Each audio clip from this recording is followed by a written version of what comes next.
Hey everyone, welcome back to my channel. My name is Paige and this is Life on Earth. Tonight's general tarot card reading is going to be for the collective and or whoever is meant to hear this message, okay? So before we get into the tarot, I have a beautiful oracle deck here called Poesis Oracle, which I would like to look into to see what Spirit and Poesis is highlighting for you, wants to illuminate for you this evening above all else, okay? The storm is approaching. We're supposed to get some pretty intense thunderstorms tonight and some rain, which I love thunderstorms. It's funny because when I was younger, I was always so terrified of the weather. I used to watch the Weather Channel obsessively when I was like 2 years old, 2 or 3.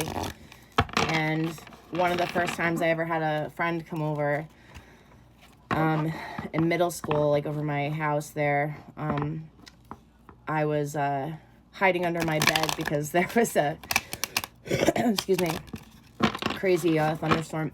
But now I love the storms. All right, guys, what is Spirit highlighting for you? What wants to come out? I feel like 2 want to come out. Usually don't do things in 2s. We're gonna grab. Wow, that's so funny. We do things in 3s for me and for you here. Okay, so the first card that came out is Root.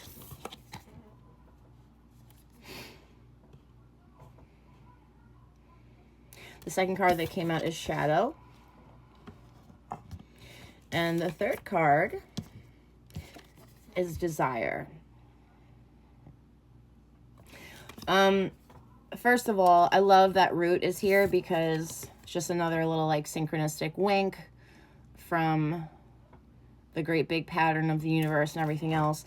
Me and Sam have been talking a lot about roots, and we are actually in the beginning phases of designing a new piece of software, an app that's gonna, I don't want to get too much into it because we're in the beginning phases, but basically we've been talking a lot about roots. How does a person grow? How does someone expand? What goes on beneath the surface? And how do we cultivate ourselves beyond just trying to, you know, make our identity some kind of specific thing. It's more about cultivating. It's more about noticing. It's more about listening. It's more about kind of going with the flow and seeing what you are most cultivating by your actions in the present moment. So, with the other cards here too, as well, we have a Root, Shadow, and Desire. So what I'm feeling like with that said about roots, I'm feeling like there may be aspects to your shadow self that you may have the desire to be looking into right now, so that you can be cultivating a stronger self in pursuit of becoming the truest essence and the most authentic version of yourself possible. And or this could be about shadow aspects of yourself that you're not aware of in regards to your desires. Let's see what Root has to say here. Really quick before that, it's really important at this time to look at what your desires are and whether or not they're in alignment with the life that you're cultivating. You know what I mean? Okay, so roots. Excuse me, something is stuck in my throat. 140. Yeah, the thunder just started coming in. Everything got really dark. Okay. Can barely see. Life pours into me in proportion to my steadiness. Anchored to the ground, I nurture my capacity for openness.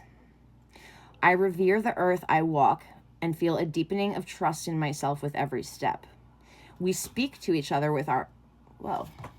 We're going to use this light now because this one doesn't want to stay on. Okay. We speak to each other with our hearts. We sense the line that runs from mine to yours. We keep that line open. We protect it from entanglement and from being broken, not letting it dwindle into the ether like a helium balloon. This line connects us to the stars, to the ground, and to each other. It is our root. It is our lifeline. Part of the software that we're creating, having to do with this forest and whatever else, and the aspects of ourselves that we're cultivating and growing and feeding, so that underground, so that what's going on above the surface is going to be, you know, of true reflection to what's going on under the surface, whatever else. We're going to make this software able to see you're being able to see other users who you align with in different parts of this forest. It's going to be incredible. It's not like a dating app. It's like where you're aligned. It's going to be so cool. It's cool already. All right, so let's look at desire now. Oh, this is almost 6 minutes already. 64. We're going to get into the tarot in a few minutes. Okay. Desire. When sensuality speaks, there are no words, just curves and an urge to be seen. So to every queen, come and be seen. In the radiating magnetism of all that you are and all that you'll always be. Excuse me. As you awaken to this new country of wonder, you take flight, unravel as you travel through your own garden of delight. You know what I mean? Exactly. All right, the last one we're going to look at is shadow. And if you've been here before, you're probably familiar with the new design of desire, like that phrase that I always bring up. Yep, that's not going to stay on for very long today. I don't know what's going on. Shadow. As we get into the shadow, 144. And here's the rain. This is an intimate little thing, isn't it? This little video we're doing here. I look into your eyes and see my own reflection. I see our vulnerability of existence and all of the ways we try to renegade against the immeasurable fear of loss. I hold this truth inside of my core, and the world is like a mirror showing me the hidden parts I once tried with everything to ignore. When I turn towards this honesty, my shadows cease to creep up on me, for they have already been freed and can now be seen dancing with the lights. Yeah.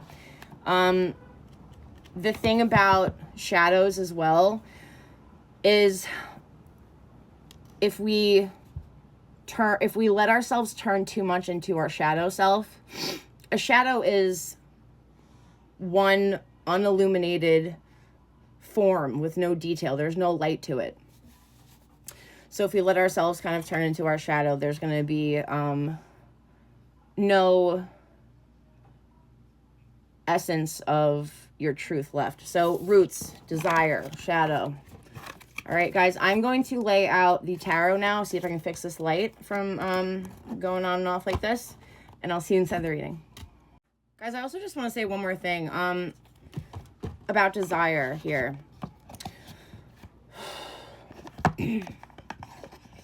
When, especially in regards to like the aspect of the software that we're creating, Sam and I, of the forest, with these questions that will come up and ask you about yourself, and it's a different kind of pattern. It's not algorithm. It's not who you should be, you know, what you should be like looking at because of where you, whatever. It's you getting to know yourself through noticing and what you're cultivating. Anyway, when different users are going to be able to align through this pattern recognition or whatever, when it comes to desire, you start to think about like the things that I desire, especially concerning like sensuality and things like that. Are they, oh my gosh, hold on. Okay, are they things that I desire because I'm in alignment with them? Are they things that make sense when it comes to bringing out the my true essence and my authentic self? Or are they complete, or is my, like, especially sexual desires, are they completely unrelated and have to do with other things that I'm not even quite aware of because I haven't taken the time to listen and to notice and everything else. This thing is going to keep shutting off. I'm really not quite sure what's going on here. It's never done this before, but because that's where things like weird like fetishes and stuff come in, and like things that we don't want to be like dealing with, you know what I'm saying? Like it's really important. It's really important, especially this day and age, right now in the world. Okay, guys, let's do the thing with the tarot, my beautiful lovelies. Spirit, for whoever's watching and or the collective, please, what is going on here? There's this spread that I did recently that Sam and I created. It's called the River of Two Currents. It's a really cool spread. I'm not remembering it exactly right now, so what we're going to do is just do the taking a closer look spread, which I created a while back. You guys are familiar with it if you've seen the channel before, my channel.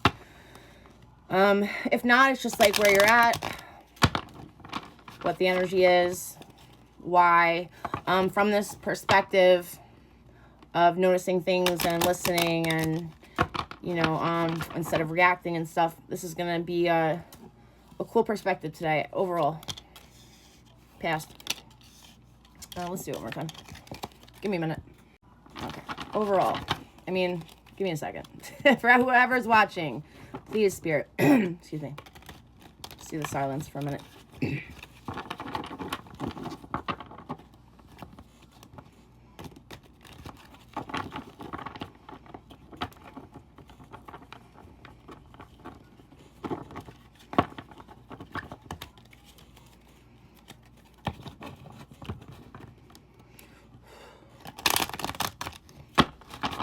Overall, past, present, lesson, challenge, power,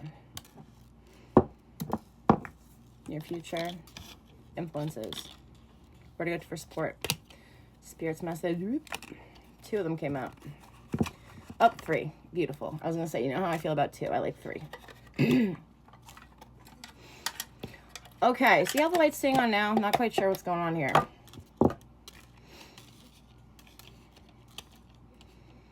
Overall, guys.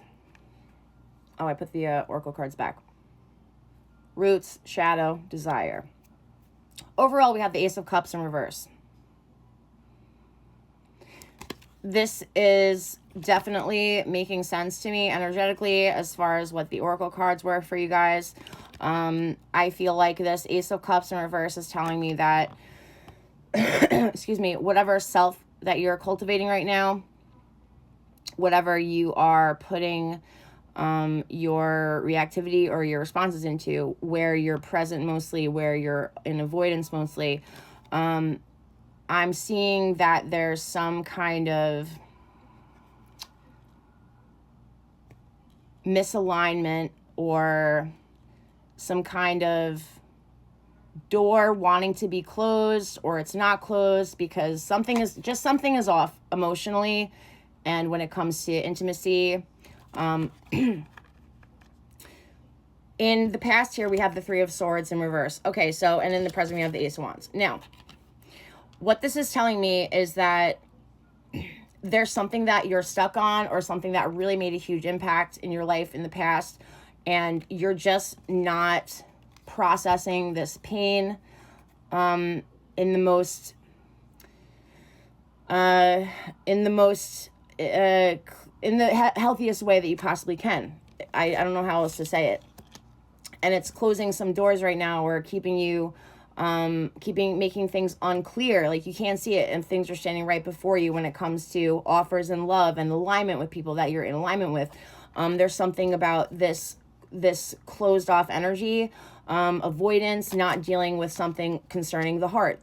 And with this Ace of Wands in the present, I feel like you are trying to, though. You're trying to let in new perspectives, new creative ways of how to deal with it. And that's a beautiful thing. Now, in the lesson that the divine is currently trying to teach you, 1, 2, 3, 4, 5, 6, 7, 8, 9. Okay, yeah. I can't get this thing out of my throat. Excuse me. In the lesson that the divine is currently trying to teach you, you have the Ace of Swords.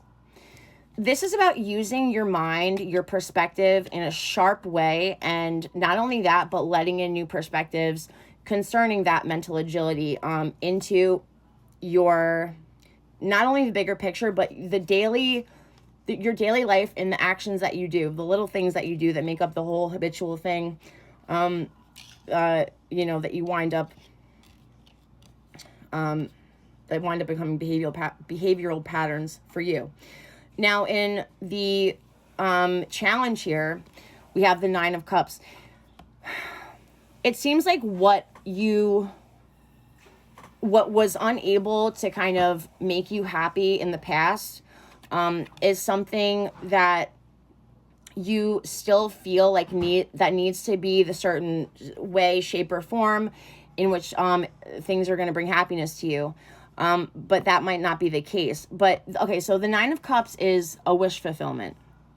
So if this is in the challenge aspect of the lesson, which is that, we need new perspectives, stronger mental agility, more coherence with the heart and mind, and more presence, then that means that this Nine of Cups is here because it's deterring the way that you perceive your wish fulfillment is deterring you from actually experiencing your wish fulfillment type of thing.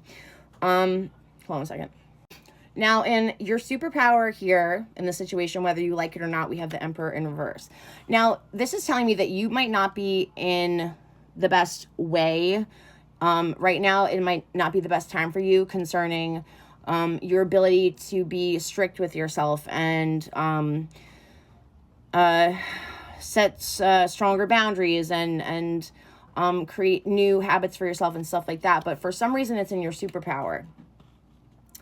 With a little bit of like chaos in your life, if there's a lot of downtime, there's not a lot of strict rules going on, whatever, there's going to be more space for you to kind of perceive, for you to look at and notice what it is that has been holding you back.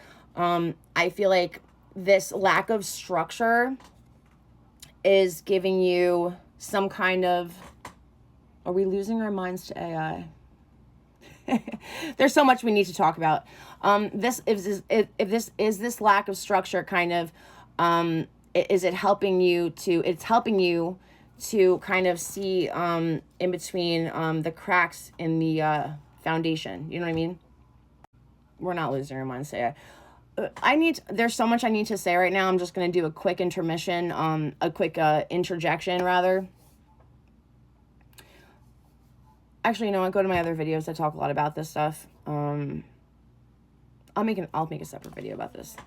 I'll make a separate video. Let's move on to the near future. Now, the next part we have here is the near future as far as the energy reads here, okay? And we have the King of Swords. Now, what this is telling me is that this lesson that the divine is currently trying to teach you about sharpening your sight with presence and listening and noticing, and this challenge for you to kind of take this place where you're at that's a little bit lacking structure and to look between the cracks and see what's off in the foundation concerning what's going on with this past pain that you're avoiding, and the reason and the way that it's kind of blocking you from seeing what you're aligned with, or blocking you from being aligned with love and things that are meant to be aligned with you in the present rather. This King of Swords is telling me that in the near future, you're going to really learn this lesson in one way or another, especially concerning precision, decisiveness. You're going to kind of use this lack of structure and look at the foundation and kind of build something, cultivate rather, something architecturally sound. And when I see this King of Swords, I'm also feeling like I'm feeling its divine counterpart, which is the Queen of Swords in tarot, as far as I'm concerned. But it's also like this way of seeing that you're your own divine counterpart. In spirituality in this day of age. There's a lot of talk about twin flames and soulmates and divine counterparts and things like that. And I just want to bring something to your attention that's just popping into my head right now, something that I've kind of been working on understanding for the past year, especially the past several months, several weeks. It's kind of been just blossoming, kind of coming to me effortlessly. There's a difference between who you... Okay, first of all, there's a difference between this like fated event of who you're supposed to be with, who you're with in a past life, kind of, if whatever in this life, who you're connected with. And there's a difference between that and choice and return. There's something so much more powerful about being with someone because you choose to. It's almost like choosing yourself every day, and seeing like naturally who you are. I know I keep repeating myself, who you're naturally aligned with, rather than some thing of like, oh, I like you because I'm seeing something that I miss in myself or that I want in myself or whatever else. It's also, what else was I going to say?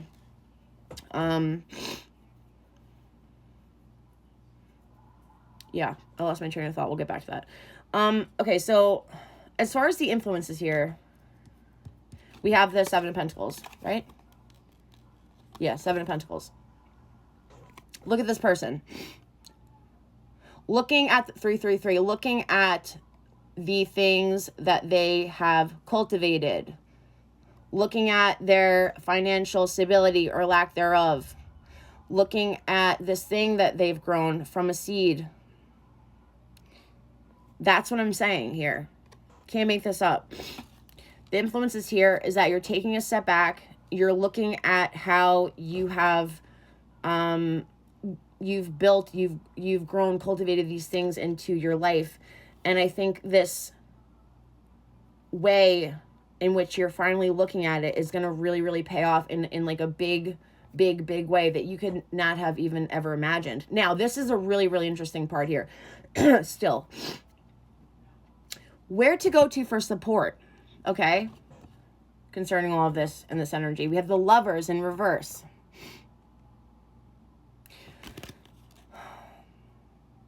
Let's just do a little sweep over really quick, backtrack, so we can really see where we're at right now. You've got this avoidance to deal with this pain, 444, and this brokenhearted feeling. And due to that, this closed off and this lack of ability to either see what's in front of you or see what you're aligned with or see the doors that are opening or just the doors that are not opening due to that. We have this lesson here to become sharper, and this challenge in becoming sharper because we are sticking to this old story about what's going to make us happy. In the near future, I see you kind of becoming more mentally, having more mental agility and things like that. And taking a look at everything that you've built so far in your life and what you have in the present, your habits, the things that you notice, what you're listening to, how much you respond rather than react, whatever. Now, where to go to for support with the Lovers in reverse is so many different things for me right now, for you, for us. What am I truly noticing about the people that I am meeting at these crossroads and intersections in my life? When I go through these initiations, who are these people? Why am I aligned with them? What is it about the picture that I paint for my future in romance and intimacy and sensuality that is leading me to this place where it just seems like if it's not going in circles, it's just stagnant? Look at this and look at yourself, rather than the things around you and the things that you want in other people. Look inward. Inward is where you're going to find every answer you seek. Be present, be still, be silent with yourself. Now, 3 cards came out for Spirit's message on how to become the best energetic match that which you desire, or Spirit's message on how to make the best next step right now in returning to yourself, whatever the case may be. We have the 4 of Pentacles, the 5 of Swords in reverse, and the Fool in reverse.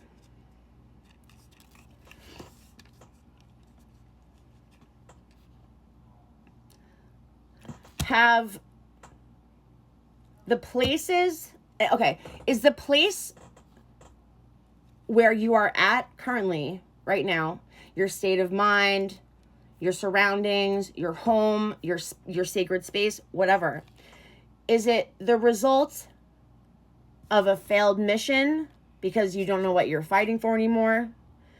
Or is it the result of someone who has failed to notice, to listen? What is it the result of? Because what I'm feeling like is, if we're going to stay on these harsh, conclusive, definitive kind of perspectives. Now, when I said mental agility, I didn't mean limitations, is all I'm saying. That's broadening your perspective, expanding. That's what I meant. The place where we're at now, we're kind of sitting with the things that we've built and how we've arrived at things. We want to just figure out how that kind of journey began, what we were fighting for, and what's going on now. I feel like this needs like a second reading, or I need to do like an oracle reading after this. All right, guys, that's what I have for you right now. I'll see you later. Peace out. Enjoy the storm.